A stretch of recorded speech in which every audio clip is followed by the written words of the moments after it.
আল্লাহকে রাজি এবং খুশি করতে পারি, আমাদের জন্য জান্নাতের ফয়সালা হয়ে যাবে, ঠিক কিনা? তো মসজিদে আসছি এই জন্য প্রশংসা কার? আল্লাহ। কাজে যাবো, মাঠে ময়দানে কাজ করবো, সেখানে প্রশংসা কার? খানা খাইতে পারবো, সেখানে প্রশংসা কার? সিনেমা দেখতে বসবো, সেখানে প্রশংসা কার? সেইখানেও আল্লাহ। স্পষ্ট হারাম। সিনেমা দেখা কি হারাম? অশ্লীল দৃশ্য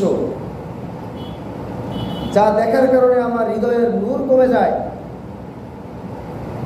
যা দেখার কারণে আমার দিল মৃত্যুবরণ করে, যা দেখার কারণে আমার নেকির পাল্লা ভারী হয় না, বরঞ্চ পদের পাল্লা কি হয়?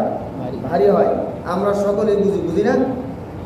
কিন্তু আবার এই কাজটা আমরাই সকলে মিলে করি। কি করি? সিনেমা দৃশ্য অবলোকন চিত্তে আমরা দেখি। অশ্লীল দৃশ্য আমরাই আবার দেখি, আবার রহমতের আশা কারা করে? আমরাই করি। এটাই নেশা, এটাই মানুষদের কাজ।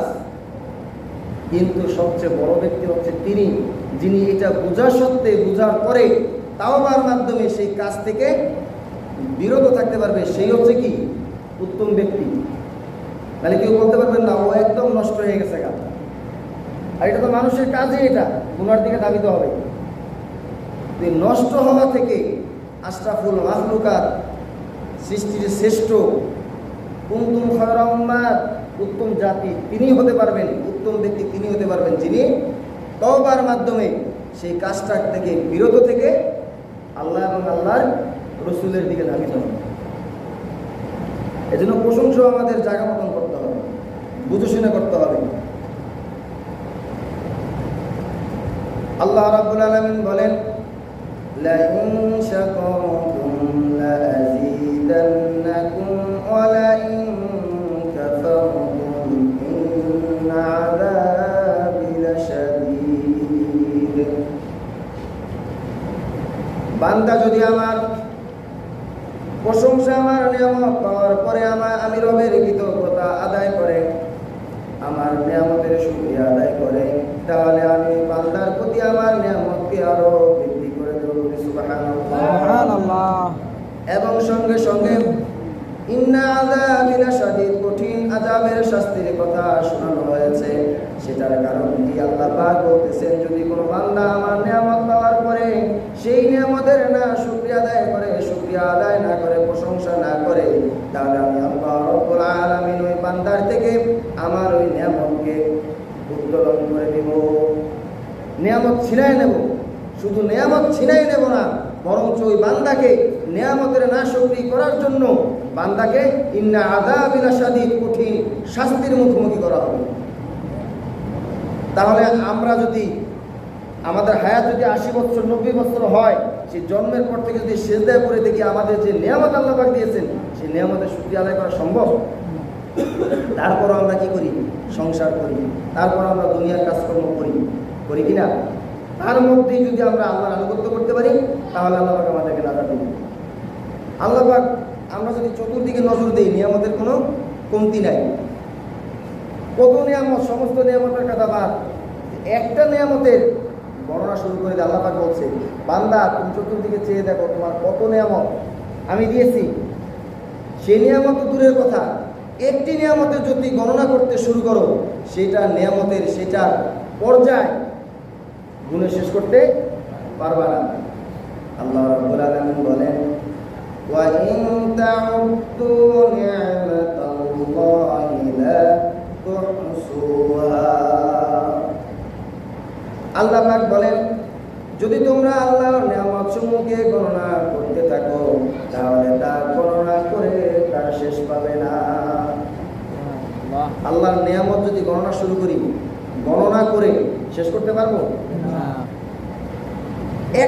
একটা জিনিসকে আল্লাহ সুবহানাহু ওয়া তাআলা কত আইটেমে, কত ভাবে যে আমাদেরকে দিয়েছেন উপহার স্বরূপ, তা কল্পনার অতীত। যেমন দেখেন, যে পানি, এখন আমাদের পানির কোনো কমতি নেই, আছে। এই পুষ্করিণীতে পানি, এটা কি আমার জন্য নিয়ামত না? বর্ষার সিজনটা আবার একটা মাত্রাতিরিক্ত হয়ে গেলে আবার নিয়ামতটা কি হয়ে যায়?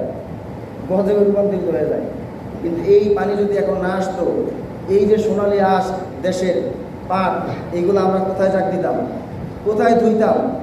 তাহলে এই পানিটা আমাদের জন্য নিয়ামত না? এই পানিটার অবস্থা, এই পানিটা তবে নিয়ামত হইলেও এই পানিটাকে খাওয়া যায়? খাওয়া যাবে? খাওয়া যায় না। এই পানিটাকে বিশুদ্ধ উপায় আল্লাহ সুবহানাহু ওয়া তাআলা ডিপ টিউবওয়েলের মাধ্যমে আমাদের কাছে পৌঁছে দিয়েছে। পানির ওই একটা পর্যায়, আবার কি আমাদের পান করার জন্য আরেকটা পর্যায়। এই পানিটাই যখন আবার ডাবের মধ্যে যায়, সেটা স্বাদ আবার আরেক রকম। এই পানিটা যখন বিভিন্ন ফলের মাধ্যমে আমাদের এখানে ব্লেন্ডারের মাধ্যমে যখন জুস করে দেওয়া হয়, সেটার স্বাদ কি আবার আরেক রকম। এইভাবে যদি আমরা একটার পর একটা গণনা করতে থাকি, গণনা করে আমরা কুল পাবো না, কুল পাবো না।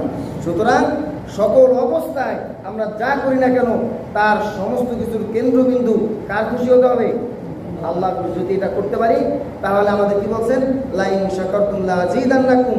যদি আমরা এই শুকরিয়া, এই প্রশংসা করতে পারি, তাহলে আমাদের নিয়ামত আরো বৃদ্ধি করে দিবে। এবং আরেকটা কাজ করতে হবে, এই নিয়ামতের দরজা যদি ওপেন করতে হয়, আমরা কি চাই ওপেন করতে? যে আমাদের মধ্য থেকে আসমান এবং জমিনের সমস্ত নিয়ামতের দরজা ওপেন হয়ে যাক, আমরা চাই না? কি কথা বলেন, আমরা চাই কি না? তা চাইলে এমনি এমনি সেই ইসরায়েলের মুসা সাল্লামের যুগ নাই যে এখন আমাদেরকে মান্না সালোয়া দিবে। মান্না সালোয়া দিবে মুসা সাল্লামের যুগে তার ব্যক্তিদেরকে কম এলো থেকে মান্না সালোয়া জান্নাতি খাবার দেওয়া হতো। মরুভূমিতে বালু খুঁজলেই কি হইতো? মান্না সালোয়া খাবার পাওয়া যেত। সেই যুগ যেহেতু নাই, এখন আমাদের নিয়ামত দিবে, নিয়ামত বন্ধ করে নাই, কিন্তু একটু কাজের মাধ্যমে কি করতে হবে? নিয়ামতটা নিতে হবে। আল্লাহ রাব্বুল আলামিন বলেন, ওয়ালাউ আন্না আহলাল কুরা আমানু ওয়াত্তাকাউ লাফাতাহনা আলাইহিম বারাকাতিন মিনাস সামাই ওয়াল আরদ। যদি কোনো রাষ্ট্রের লোকেরা, যদি কোনো সমাজের জনবসতিরা, যদি কোনো সমাজের লোকেরা, রাষ্ট্রের লোকেরা আমার উপরে ঈমান আনে এবং আমার তাকওয়ার নীতি অবলম্বন করে, আমার তাকওয়ার নীতি অবলম্বন করে ইসলামী বিধান মোতাবেক সমাজ, রাষ্ট্র, পরিবারকে পরিচালনা করে, তাহলে আমি আল্লাহ রাব্বুল আলামিন ওই জনপদের লোকদের জন্য আসমান এবং জমিনের সমস্ত প্রকারের বরকতের দরজাকে খুলে দেব। সুবহানাল্লাহ। একটু আগে কি বললাম? আমরা নিয়ামত চাই। কি বলছি? আমরা নিয়ামত চাই, বরকত চাই। দেখেন আল্লাহ পাক সঙ্গে সঙ্গে কাজ দিয়ে দিয়েছেন। কি কাজ? কাজ দুইটা। কয়টা? দুইটা।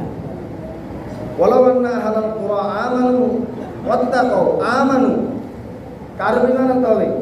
আল্লাহর উপর। এবং ওয়াত্তাকাউ লাফাতাহনা আলাইহিম, তাকওয়ার নীতি অবলম্বন করে আমার পরিবার, আমার সমাজ, আমার রাষ্ট্র, প্রত্যেকটা সেক্টর তাকওয়ার নীতি। তাকওয়ার নীতি কোনটা? তাকওয়ার নীতি কোনটা? কার্ল মার্কস লেনিনের সংবিধান। তাকওয়ার নীতি আমার বাবার, আমার স্বামী বলেন, বাপ বলেন, দাদার বলেন, তার নীতি, তার নীতিতে তার চিন্তার ফসল যে সংবিধান, সেই সংবিধান কি তাকওয়ার নীতি? তাকওয়ার নীতি কি? তাকওয়ার নীতি হচ্ছে কোরআন, আল্লাহ রসুলের রেখে যাওয়া সুন্নাত হচ্ছে সেই তাকওয়ার নীতি। যদি এই সুন্নার ভিত্তিতে, কিতাব আল্লাহর ভিত্তিতে সমাজ, রাষ্ট্র, পরিবারকে পরিচালনা করতে পারি, তাহলে কি হবে? আসমান এবং জমিনের সমস্ত প্রকারের বরকতের দরজা খুলে যাবে। কিন্তু আমরা সেই কাজ করি না, অথচ আমরা বরকত চাই। খেজুর গাছ কাটলাম না, কিন্তু হাড়ি বাইন্দা রাখলাম। ড্রাম পাতি, কিন্তু ড্রামের এক ফোঁটা রস পাওয়া যাবে? যদি সেটাকে কাটি, ড্রাম পাতা লাগবে না, হাড়ি পাতা লাগবে না, অটোমেটিকলি কি রস পড়তে থাকবে। এই জন্য আমাকে সেই কাজটা আল্লাহর দেখানো পন্থা, আল্লাহর দেখানো, আল্লাহর হুকুম, রসুলের দেখানো পন্থা অনুযায়ী যদি কাজ করতে পারি, তাহলে কি আসবে? শান্তি অনিবার্য। যাই হোক, যে কথা বলছিলাম, যে প্রশংসা সমস্ত ক্ষেত্রে আল্লাহর করতে হবে, রসুলের তরিকায়। আর যদি রহমত, বরকত, মাগফিরাত জমিন থেকে আমরা এই দুনিয়ায় পেতে চাই, তাহলে তাকওয়ার নীতি অবলম্বন করতে হবে, আর আল্লাহর প্রতি ঈমান আনতে হবে। আজকে একটি বিষয় নিয়েছিলাম, যেটা আমি হালকা পাতলা কিছু কথা বলবো। সেটা হচ্ছে যে আয়াতে কারিমা আমি তেলাওয়াত করেছি, ইয়া আইয়ুহাল্লাযীনা আমানু কু আনফুসাকুম ওয়া আহলিকুম নার। হে ঈমানদারগণ, তোমরা নিজেরা জাহান্নামের আগুন থেকে বাঁচো। আগে কাদেরকে বলছে? নিজেদেরকে, এরপরে ওয়াহালিকুম নার, এবং তোমার আহাল পরিবার পরিজন যারাই আছে তাদেরকে কি করো? জাহান্নামের আগুন থেকে রক্ষা করো। কেননা ওয়াকুদুহান নাস ওয়াল হিজারা, এমন জাহান্নামে তোমাদেরকে পড়তে হবে, সেই জাহান্নাম থেকে যদি না বাঁচো তাহলে সেই জাহান্নামের ইন্ধন হবে কি? মানুষ এবং পাথর। যেমন আমরা খিচুড়ি রান্না করি, ভাত রান্না করি, যা কিছু রান্না করি, সে রান্না করার জন্য কি দরকার? আগুন দরকার। কি দরকার? সে আগুনটা তৈরি হয় কিসের মাধ্যমে? লাকড়ির মাধ্যমে। কিসের মাধ্যমে?